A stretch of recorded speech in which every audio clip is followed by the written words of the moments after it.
Jako że całe życie pała miłością do brytyjskiej motoryzacji, to jest Dlatego widziałem takiego kolegi przyjechać. delikatnie zasmucony. Cześć. Witam cię serdecznie. Brytyjczyk z krwi i kości.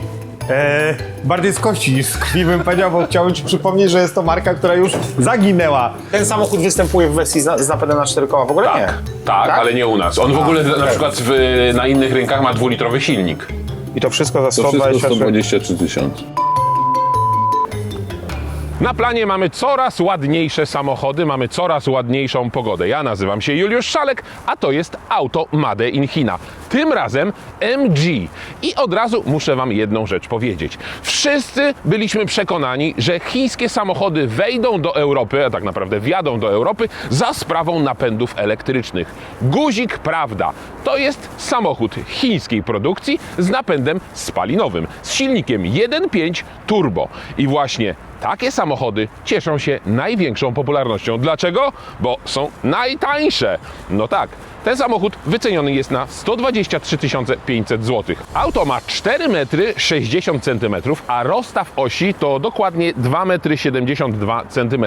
Więc to jest sporych rozmiarów SUV. Jak duży? Konkurencją dla tego samochodu jest Toyota RAV4, Volkswagen Tiguan, Skoda Kodiaq, Peugeot 5008, Hyundai Santa Fe, Kia Sorento.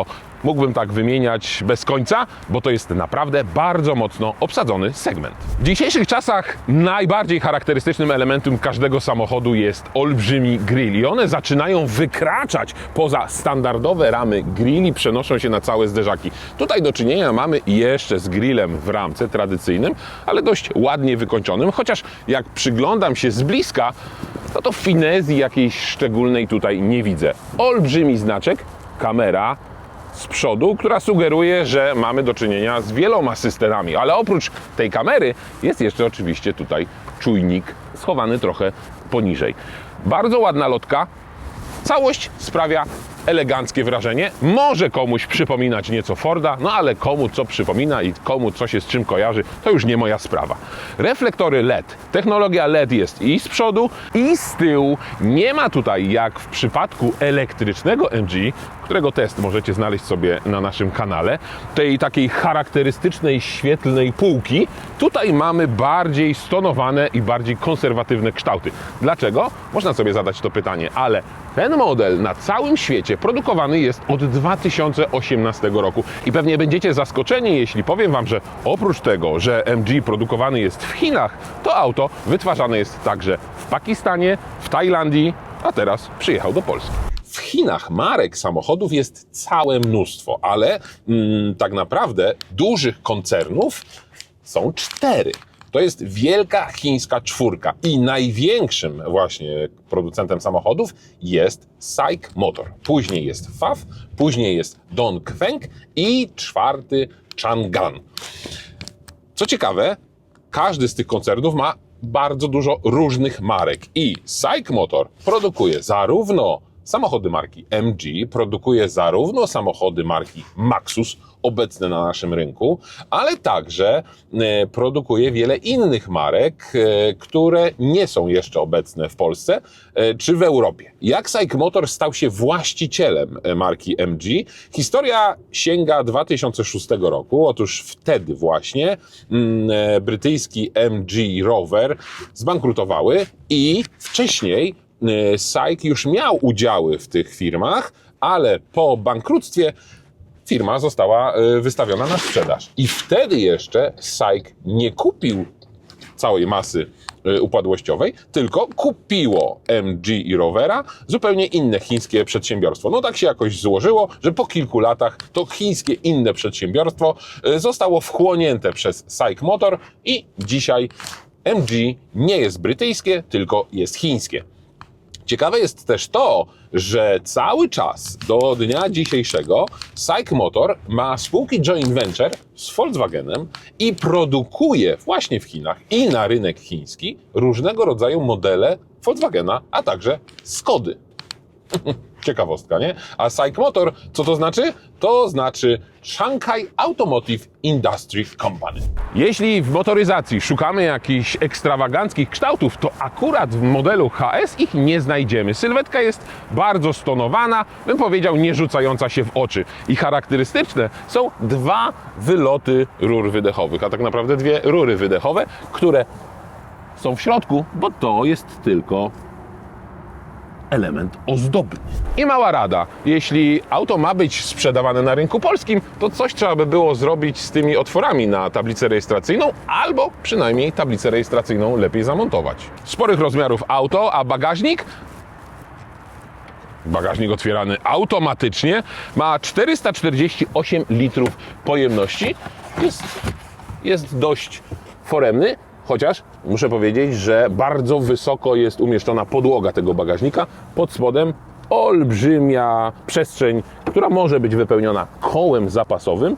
Tutaj tego koła nie ma, więc coś możemy schować. A najciekawsze jest to, klapa mogłaby się wyżej trochę podnosić, a najciekawsze jest to, że jeśli w chińskich samochodach dopatrujemy się elementów, które są zapożyczone z motoryzacji nam bliżej znanej, to ważna uwaga. Ten element, czyli siłownik tylnej klapy, jest tego samego producenta, który wysyła je na przykład do BMK X3 albo Jeepa. I o ile do pojemności bagażnika zastrzeżeń mieć nie można, tak do tego wykończenia no już trochę mógłbym się czepiać. Te plastiki, one nie są przyjemne w dotyku, no dobra, ale umówmy się, kto maca plastiki w bagażniku?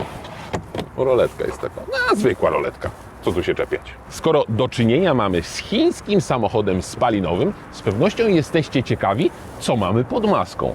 A tutaj silnik 1.5 turbo, 162 konie mocy, 250 Nm o oznaczeniu TGI. I na pewno zdziwieni będziecie, jeśli powiem Wam, że to jest dokładnie ten sam silnik, który jeździ na przykład w Oplu Insigni B. Tam ma 165 koni mechanicznych. Tak, moi drodzy, bo ten silnik to jest silnik GM, produkowany wspólnie przez GM i SAIC Motor. Oprócz tego, że SAIC Motor ma spółkę joint venture z Volkswagenem, to taką samą spółkę ma z GM-em właśnie i dzięki temu produkuje silniki. Ale nie tylko, bo produkuje również samochody marki Buick, GM, Chevrolet. Proste? Proste. Silnik ten stosowany jest nie tylko w tym MG HS, ale także w innych modelach tego producenta. Stosowany jest także w Buickach, w Chevroletach, w wielu innych samochodach. I najciekawsze, w Polsce mamy do czynienia tylko z silnikiem 1.5, ale na przykład w Chinach czy w Tajlandii w tym samochodzie montowana jest także jednostka 1.5 pod hybrydę plug-in, a także silnik dwulitrowy, znacznie mocniejszy. I kuluarowo mówi się, że jeśli sprzedaż w Polsce rozrusza się, to pewnie i ten dwulitrowy silnik u nas się pojawi. Przyspieszenie do setki, takiego testu jeszcze nie robimy, więc jeśli byście chcieli, żebyśmy robili, to dajcie nam znać, to 9,9 sekundy. Nie powala, prawda? Ale prędkość maksymalna to 190 km na godzinę. Silnik pochodzi z GM, zawieszenie pochodzi z Zaxa. Wiele elementów, które w tym samochodzie można znaleźć, pochodzi od renomowanych producentów, którzy dostarczają podzespoły również innym znanym europejskim markom. Ale na pewno zastanawiacie się, jaka tu jest skrzynia biegów. W standardzie montowana tutaj jest 6-biegowa manualna skrzynia, ale za dopłatą 10 000 mniej więcej, chociaż w wersji tej najbardziej wyposażonej, najlepiej wyposażonej, mamy to już w standardzie, mamy dwusprzęgłową skrzynię. Kto jest jej producentem? BorgWarner, czyli również renomowany producent skrzyń biegów, między innymi amerykański. Jak to działa? Praca tej skrzyni mogłaby być bardziej płynna. Ona czasami lubi trochę zahaczyć, czasami działa nieprecyzyjnie i generalnie potrzebuje czasu na zmianę biegów, chociaż to jest dwusprzęgłówka. To nieprzyjemne uczucie szarpnięcia potęguje system start-stop, który tutaj oczywiście jest w standardzie, no i nie działa zbyt precyzyjnie. Może inaczej, nie działa płynnie. Przy uruchamianiu teraz silnik pracuje. O, teraz się wyłączył i jest to płynne, ale w momencie, kiedy silnik zaczyna działać, a przed chwilą to się właśnie zadziało, no to czuć wibracje z silnika. Mam wrażenie, że to jest trochę tak jak w samochodach znanych europejskich producentów w poprzedniej generacji, a to dlatego, że producenci dostrzegli ten kłopot takiego nieprzyjemnego załączania systemu start-stop i co? Rozwiązaniem jest alternator rozrusznik, czyli miękka hybryda, układ miękkiej hybrydy, który właśnie niweluje to nieprzyjemne szarpnięcie. Ale mamy przycisk. Co prawda ten przycisk po prawej stronie skrzyni biegów ma literkę E i to sugeruje, że mamy tutaj do czynienia z jakimś trybem elektrycznym. Nie, to jest właśnie możliwość wyłączenia szybkiego systemu start-stop. Na naszym rynku HS dostępny jest w 3 wersjach wyposażeniowych: Standard, Excite i Exclusive. W podstawowej ma 17-calowe felgi. Te są 18 i wyglądają, jakby były znacznie mniejsze, więc może czas pomyśleć o większych kołach. Do tego auto dostępne jest w 6 różnych kolorach i nie są to tylko szarości i czernie, bo jest na przykład czerwony, a bardzo ekstrawaganckim kolorem jest niebieski. Wszystkie te dodatki dostępne są już od podstawowego wyposażenia samochodu. I coś, na co zwrócił uwagę Silny. Zwyczajna klamka, nie jakaś tam chowana, nowoczesna. Zwykła klamka z guzikiem, z dostępem bezkluczykowym i to będzie zawsze działało. W mróz, w lato, w deszcz, w pogodę i niepogodę. Aha, i duży panoramiczny dach, ale akurat to dostępne jest w wersji Exclusive. MG HS dostępny jest w 3 wersjach wyposażeniowych. Ta to jest najbogatsza, czyli wersja Exclusive. No i oczywiście widać to na pierwszy rzut oka po fotelach. Mają zintegrowane zagłówki, lepiej trzymają tutaj podparcie kręgosłupa i lepiej obejmują ciało kierowcy i pasażera. I co najważniejsze, są oba regulowane elektrycznie i to w pełnym zakresie, czyli dół, góra, przód, tył i oparcie. Regulacja kierownicy jest ręczna. Co ciekawe, całe wnętrze skomponowane jest, bym powiedział, bardzo nowocześnie, ale też tak bez jakiejś ekstrawagancji. Tutaj nie ma takich rzeczy, które mają świecić, błyszczeć i tak dalej, chociaż tu mamy coś w rodzaju plastik, w rodzaju szczotkowanego aluminium. Tutaj mamy sporo pianobleka, mamy miękkie obicie, czerwoną nitkę, przeszycie. Mam wrażenie, że to jest chyba nitka z wtryskarki, za to tutaj daszek wyświetlacza przede mną też jest miękki. Miękkich plastików jest naprawdę całkiem sporo. Ekran centralny ma ponad 10 cali przekątnej i jest naprawdę duży, widoczny i nieskomplikowany. I to lubię w samochodach, że one są w zasadzie proste, nieskomplikowane. Do wszystkich funkcji można w łatwy sposób dotrzeć, a tak naprawdę tych funkcji, no co, tutaj mamy przycisk Home, który przenosi nas do widoku głównego. Mamy widget radia, czy jakiegoś innego źródła muzyki, czy czegokolwiek. Nawigacja jest Waze, czyli jeśli kogoś denerwuje nawigacja googlowa w telefonach, a mam wrażenie, że coraz częściej zaczyna ona denerwować, bo czasami wymyśla takie objazdy, że człowiek by nawet na to nie wpadł, to Waze potrafi zaprowadzić do celu takimi uliczkami, o których wiedzą tylko lokalni mieszkańcy. Więc można się i tym pobawić, a jak komuś oczywiście to nie pasuje, to jest Android Auto, jest Apple CarPlay. Telefon można sparować bezprzewodowo, ale żeby już wyświetlał informacje na wyświetlaczu centralnym, no niestety musimy użyć kabelka. Co ciekawe, nie ma tutaj jakiegoś takiego miejsca na telefon, bo ten schowek jest w zasadzie bez sensu. To nie jest schowek, tylko to jest zakrytka do 2 portów USB i gniazda zapalniczki. Nic tutaj nie schowamy, no bo będziemy sobie zasłaniać te porty USB. Jeśli miałbym telefon schować tutaj, to jest średnie miejsce. Tu mamy 2 cup holdery. Na szczęście możemy wyjąć tą przegródkę i tutaj telefon wtedy się mieści. No ale trudno jest go wyciągnąć, więc może go tutaj po prostu nie chowajmy. Więc nie ma miejsca na telefon. Na szczęście ten schowek możemy ładną roletką zamknąć. Nie polecam też włożenia telefonu tutaj, bo on po prostu będzie cały latał i na każdym zakręcie wypadał. Mamy też podłokietnik i schowek w podłokietniku. Ten podłokietnik jest regulowany, ale nie na wysokość, a schowek jest chłodzony. O, jest tam taki przesuwaczek i możemy sobie tutaj włączyć chłodzenie tego schowka, tylko co tutaj wejdzie? No co, no jakiegoś napoju tutaj nie schowamy, nie? Ani na przykład opakowania z gelato. Jajka schowałem do schowka przed pasażerem. Schowek jest pojemny, nie jest wykończony niczym miłym, to jest po prostu twardy plastik, ale schowek jest pojemny. Kolejny schowek jest po lewej stronie.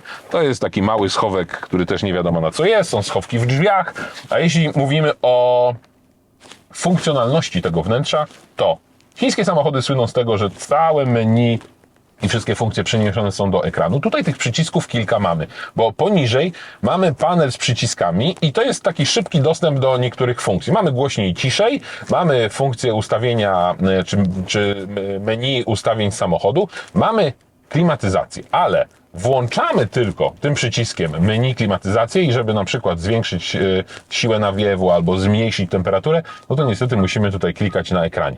Mamy szybki dostęp do włączenia na przykład podgrzewania przedniej albo tylnej szyby. I coś, co może mylić nas, jeśli chodzi o obsługę tych przycisków, to zdarza się, i silny to miał, i ja to miałem, jak wsiedliśmy do tego samochodu, że chcieliśmy uruchomić daną funkcję dotykając tych piktogramów. A to nie jest tak. Poniżej jest po prostu przycisk do włączania i wyłączania danej funkcji. A żeby sprawdzić, jak to auto wygląda pod spodem, podjechaliśmy do kolegi. Wrzucimy je na kanał i wszystko się okaże.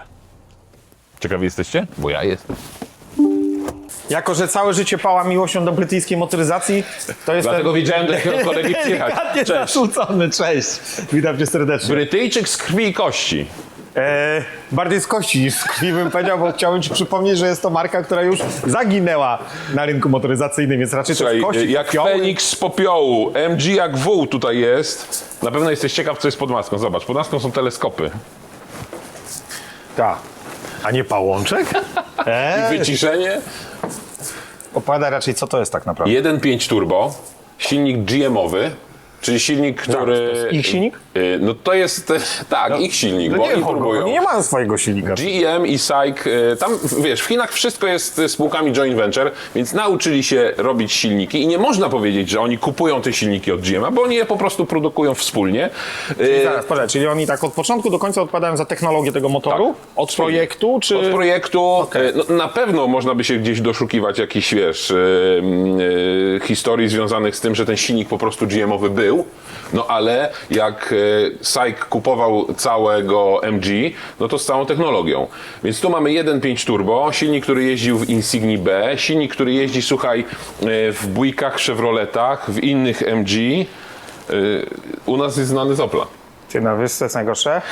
Że jakbyś nie znał proweniencji tej marki, która dzisiaj jest chińska, to byś stał i proszę sobie fajny europejski samochód. Prawda? Europejska technologia wystarczy tu. wystarczy Tak, zasłonić znaczek i... jakbyś głowę odseparował od jakby kraju pochodzenia, to byś popatrzył sobie jakościowo, wszystkie zgrzewy, wszystko jest przygotowane, zabezpieczone, I wszystko śmieszne jest wiązki. to, dokładnie, że oni jakby, wiesz, na naszym rynku trochę jadą na micie MG, ale zawieszenie ZAX, układ hamulcowy Continental, siłowniki, wszystkie, które znajdziesz w innych samochodach. Znaczy, krótko mówiąc, wzięli światowe rozwiązania, które są normalnie dostępne dla wszystkich innych marek i zrobili swoje auto, co oznacza tą smutną konstatację, która mnie zasmuca w motoryzacji, że wystarczy po prostu budżet, kupujesz od dostawców wszystko, składasz, projektujesz sobie jak będzie zewnątrz. Powiem nawet więcej. Jeszcze musisz sobie kupić logo, znaczek, markę i w ogóle możesz zawojować na całym świecie. Bo Azja, Pakistan, Tajlandia, ten samochód jest produkowany w wielu innych krajach. Czyli dosyć silne rynki, jeżeli chodzi o liczbę odbiorców. Zdecydowanie nie? tak. I to To nam musisz się dużo wydaje w produkować. Europie, że to jest Pakistan, to jest, wiesz, gdzieś tam egzotyka. No ale tam się sprzedaje samochody, nie? No nie, no tam są Europa ludzie to po jest pierwsze, taka, wiesz, taka. umówmy się, tam są ludzie, tam jest zaludnienie wysokie i tak dalej, natomiast nie no, smuci mnie pierwsze wrażenie, bo zawsze chciałbym mieć pierwsze wrażenie negatywne, a ono jest pozytywne i to mnie smuci. To powiedz inaczej, do czego byś się tu się przyczepił? Tak jak oglądasz ten samochód? Bo ja przyznam ci się Chciałem szczerze, dopasowania, ale na razie nie widzę żadnych przerw. Zobacz. Tu no nie ma. Nie ma. Ale wiesz co, po pierwsze, nie mogę się przyczepić do designu, to jest pierwsza rzecz, to jest ładna kreska, Tak. to jest pierwsze. Po drugie, nie mogę się przyczepić do gabarytu, bo jest taki akurat fajny, kompaktowy, troszkę nawet większy niż kompaktowy. Po trzecie, dopasowań nie mogę się na razie doczepić, bo wszystkie linie się zgadzają. Zgadzają się wszystkie plastiki, wszystkie elementy. Nie ma takich, że widać braki, że powinni jeszcze dociągnąć listwa, a nie dociągnęli czy coś. Nie podoba mi się to. Złośliwcy powiedzą, że no dobra, można ładnie narysować samochód, można go nawet dobrze złożyć, ale mechanicznie on pewnie będzie lipą, nie? Jeżeli założysz, że sam produkujesz rzeczy, a nie bierzesz od światowych producentów, a rozumiem, że tutaj po prostu poszli do światowych, dajcie nam wahacze, amortyzatory, dajcie nam to tam, my to poskładamy w całość. No nawet inaczej, bo oni wspólnie to wymyślają, nie? Ekspresówka, a to oznacza, że możemy tutaj się rozpędzić do prędkości, no prawie autostradowych. silny zawsze mnie opiernicza, że jadę za wolno, zatem 100 km na godzinę. Pozwólcie, że wyprzedzę teraz tutaj wszystkich, żeby płynąć trochę z ruchem. No i tak, przede wszystkim pytanie, czy samochód prowadzi się stabilnie i czy jest cicho? To pierwsze wrażenie po przekroczeniu 100 km na godzinę jest takie, że nie jest tutaj jakoś nadmiernie hałaśliwie i głośno. Bym powiedział, że to jest poziom Toyoty RAV4, Forda Kugi, Volkswagena Tiguana. Silnik nieco pracuje bardziej warkliwie, słychać ten silnik, ale co jest nieprzyjemne akurat w tym samochodzie przy wyższych prędkościach, on nie jest bardzo mocno stabilny. To zawieszenie jest komfortowe, ono pracuje cicho, ale przy wyższych prędkościach mam wrażenie, że samochód jest troszeczkę nerwowy, nie ma wiatru, więc nie można winy zwalić na wiatr, więc myślę, że tutaj można by było nieco lepiej skonfigurować to zawieszenie i na przykład nieco usztywnić wszystkie elementy gumowe w zawieszeniu. Dałbym się przewieźć gdzieś daleko. Można by było jechać, nie? Swobodnie w ogóle, wiesz, w ogóle bez podłokietnik otwieram. Tutaj mam wrażenie, że księgowy zapomniał tu zajrzeć. Zobacz, co tu się dzieje. Ale ty, wiesz ile takie komponenty malutkie do wyprodukowania, włożenia, ile to kosztuje w produkcji? Dlatego mówię, księgowy zapomniał tutaj zajrzeć, nie? To może to homologacji nie ma i dlatego jest tak tanie. Co? Może jest niedopuszczone do ruchu w Polsce? Powiedz mi, że nie jest dopuszczone. Ty, no I co powiesz, jak wsiada na przykład tutaj taki sprzedawca Toyoty, Forda? No płaczę, rzewnie płaczę, ale pamiętam jak wprowadzaliśmy wtedy w Jaguarze XJ i takie coś było, to wszyscy mówią, to był oddzielny pakiet prasowy tylko dotyczący takiego elementu, a tu po prostu 3000 zł to kosztowało Tak. pewnie, nie? No, co najmniej. W końcu Tu masz w tej wersji Exclusive, masz lepsze fotele, one właśnie są a takie zintegrowane. półkubełkowe widzę i tak dalej, taki sport trochę. Grzane są, nie? To muszę podpowiadać? Żartujesz. Nie, grzane. 123 000, niemożliwe. Schoweczki na gumeczce.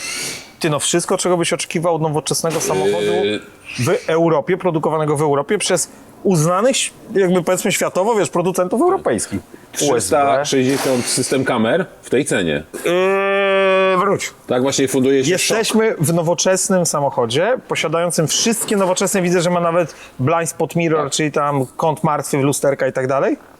Ma kamery 360 dookulne, szyberdach, ma aktywny CarPlaya. tempomat, czyli Aktywny tempomat? aktywny tempomat, traffic jam, czyli ten system, który No tak.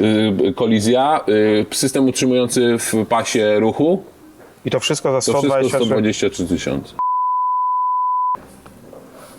Łączę sobie aktywny tempomat. Aktywny tempomat tutaj jest w standardzie. Zresztą ciekawostką jest też fakt, że niezależnie jaką wersję wyposażeniową wybierzemy, to cały pakiet systemów elektronicznych, systemów, które wspierają jazdę, jest dokładnie taki sam. No nie mamy w podstawie kamer 360, ale jeśli chodzi o traffic jam, jeśli chodzi o system, który utrzymuje samochód w pasie ruchu, albo taki system martwego pola, czy czujniki martwego pola, to wszystko tutaj mamy.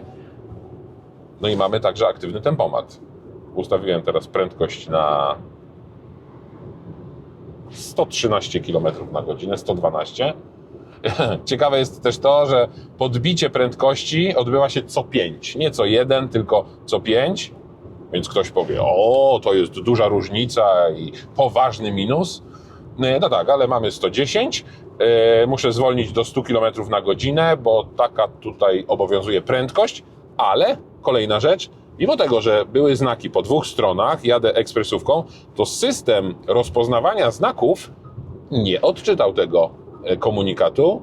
Czyli proszę bardzo, system czytania znaków nie działa tak, jak moglibyśmy sobie tego życzyć, czy tak, jak moglibyśmy tego oczekiwać, bo wyświetla, że nie rozpoznał prędkości. Zatem 100 km na godzinę. Nie najechałem, silny, teraz uwaga do Ciebie, nie najechałem na linię, a system ostrzegł mnie, że właśnie zbliżam się do krawędzi drogi. No nic, może sobie wyłączę ten system i będzie łatwiej, nie będzie mi to brzęczało po prostu za każdym razem.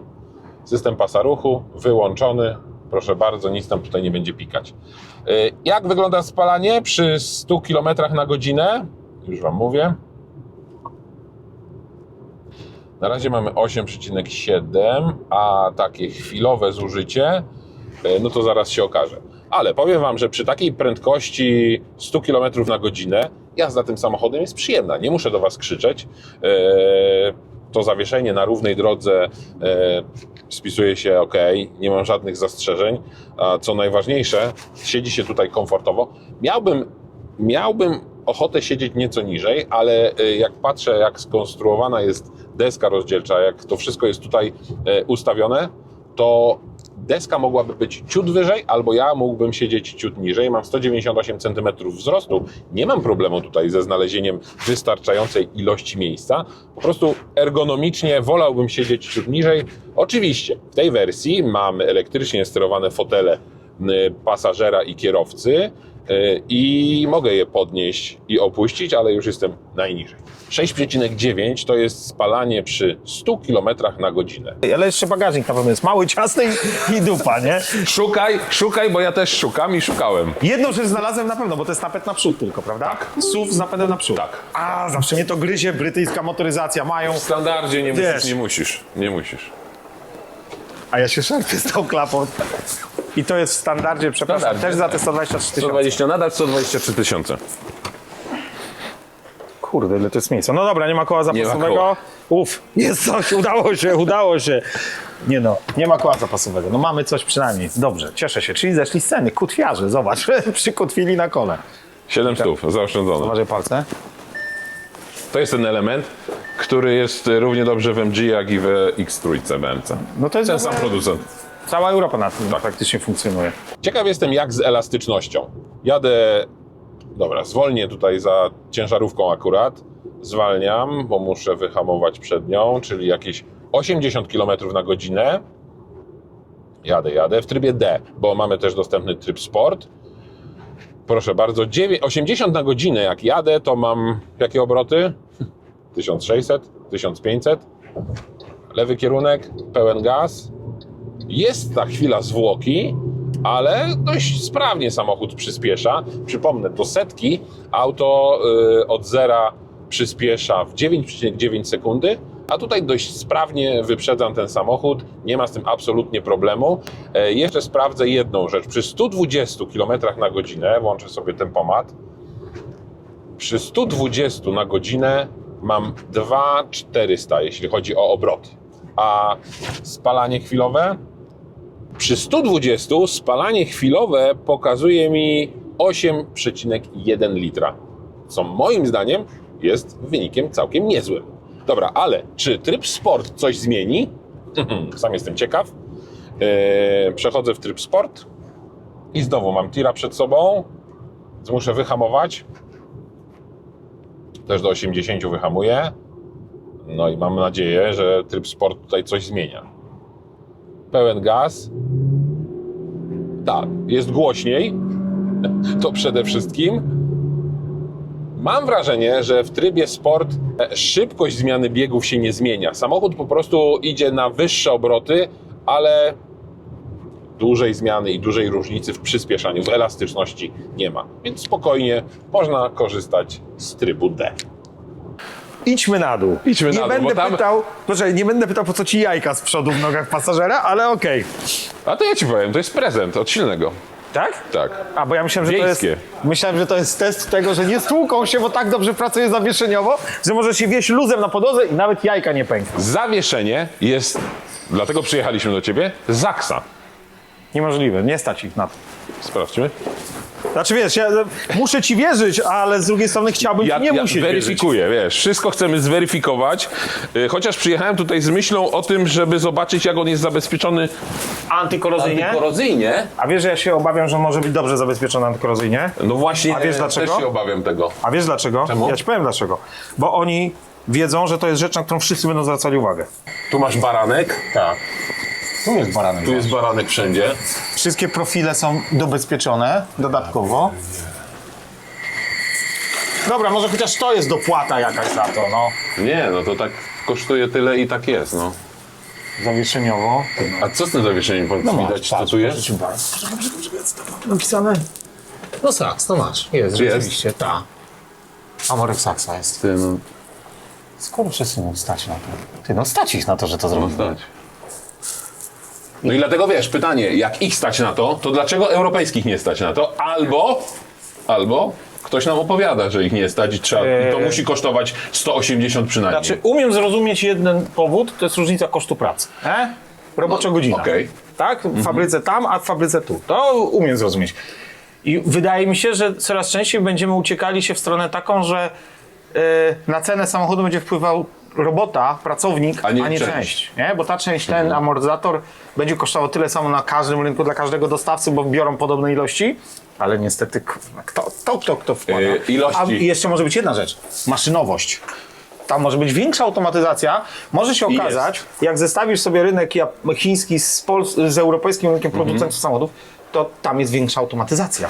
Tak na Bo pewno później jest. zaczęli, więc łatwiej im było Mówisz stworzyć o najnowsze ilościach. rzeczy. SAIC sprzedał w 2001 50 tysięcy?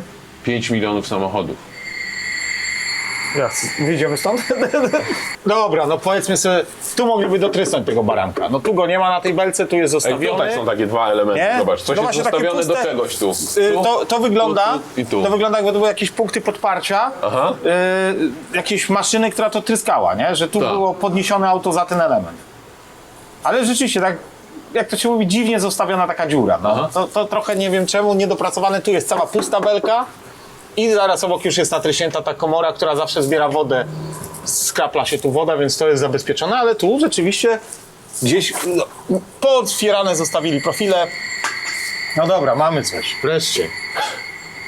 Ale mimo wszystko pytanie oczywiście jest, jak z czasem okaże się jakość tej blachy. Czy to jest blacha, Oczywiście, wiesz, oczywiście, na ile stopowa. Jak pamiętam na Politechnice człowiek żył po prostu ze zmęczenia ten wykres żelazu, węgla, kiedy stal przechodzi w staliwo i tak dalej, i tak dalej. To tutaj, kurde, to wszystko, mimo wszystko wygląda dobrze, bo to nie jest papier. To wiesz, to nie czuć, że to jest jakaś tam papierowy element, nie? Ten samochód występuje w wersji z napędem na 4 koła, w ogóle nie.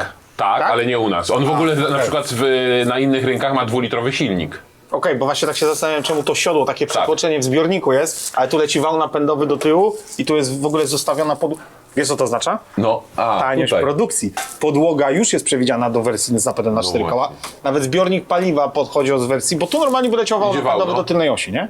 Tak, bo masz na innych rynkach 2-litrowy silnik, masz 1.5 z hybrydą plug-in, z 16 kWh baterią, No. więc no, tylko u nas jest jedna wersja silnikowa, nie? Ale to pytanie, czy to jest brak homologacji, czy na razie strategia... wiesz, Ostrożność, myślę, i strategia. No właśnie, strategia na razie taka, po co się rzucać na wszystko, na tym zrobimy szał, a potem sprzedamy te droższe. Jesteśmy na autostradzie, jadę 140.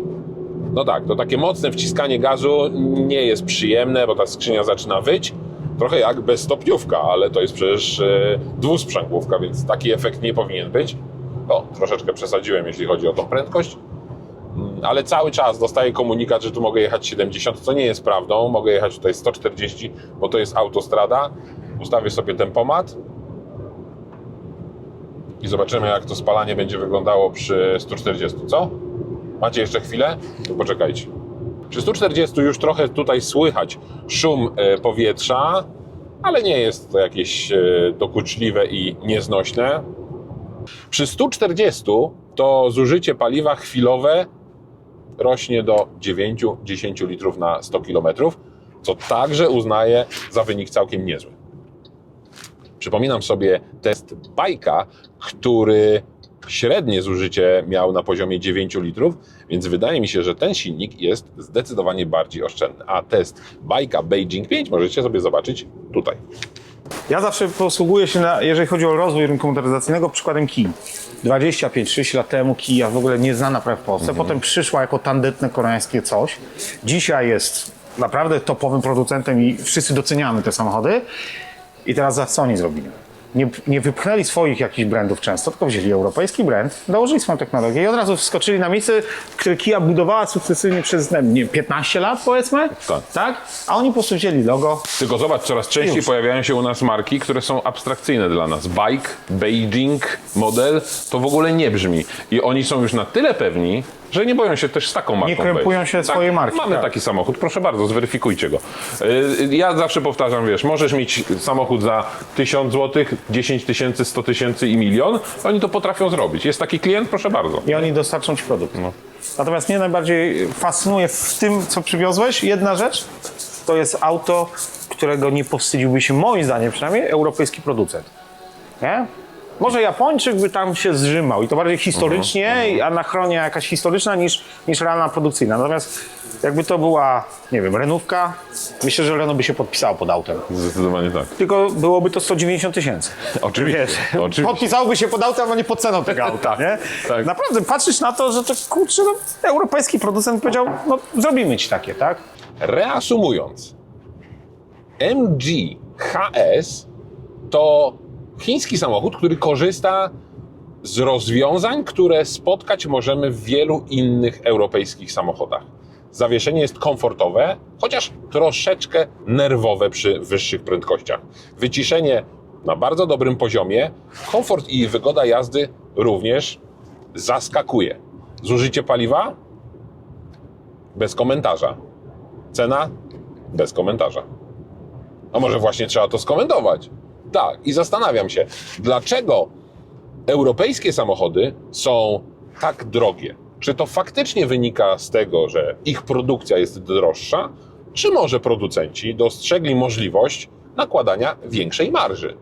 Jeśli tak jest rzeczywiście, no to przy konkurencji takiej jak MG, która plasuje się na poziomie 125 tysięcy złotych, będą musieli tę marżę obniżyć. Jeśli ktoś z Was zastanawia się, że z zewnątrz samochód czy w środku może dobrze wyglądać, ale na przykład mechanicznie to jest zupełnie inna liga, oczywiście w domyśle gorsza, no to widzieliście, jak ten samochód wygląda od spodu, słyszeliście opinię Przemka, który jednoznacznie stwierdził, że zabezpieczenie antykorozyjne jest zdecydowanie lepsze od wielu innych producentów. Wykonanie tego samochodu pod spodem i użyte komponenty do jego budowy są również w zasadzie takie, jakie możemy spotkać w innych samochodach. No więc na koniec, jeśli myślicie, że my mamy za to zapłacone, to jesteście w błędzie. A Przemek jest tego świetnym przykładem. Po prostu gość, który zrzucił okiem na samochód, wsiadł do samochodu i z przerażeniem stwierdził, że to auto jest po prostu całkiem niezłe.